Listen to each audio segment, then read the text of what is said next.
Welcome to Luca and Miguel. Enjoy the video. In this video, I will explain how to play Fable on guitar. This beautiful song by Jiggy Perez is surprisingly straightforward, making it perfect for many players. We will cover the three main chords, a consistent strumming pattern, and the use of a capo. By the end, you will have a clear understanding of how to play this captivating tune from start to finish. To begin, you'll need to place a capo on the 3rd fret of your guitar. This adjusts the pitch to match the original recording. The core chords for Fable are C major 7, E minor, and G major. For C major 7, try placing your fingers on the 2nd fret of the D string, 3rd fret of the A string, and open G, B, and high E strings.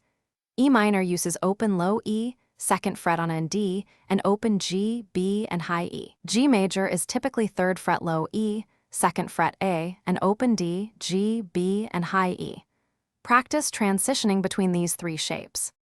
The strumming pattern for Fable is quite repetitive, which makes it easy to learn.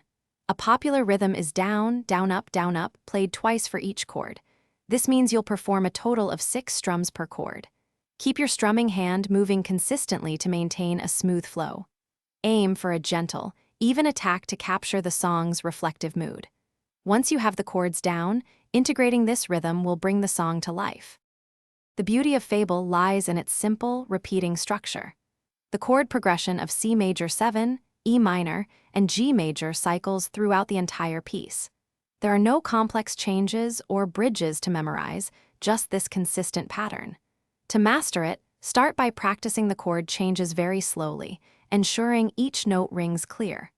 Gradually increase your speed as you become more comfortable. Listening to the original recording will help you internalize the timing and feel of the song. Thanks for watching and please subscribe. It's the best investment you'll ever make.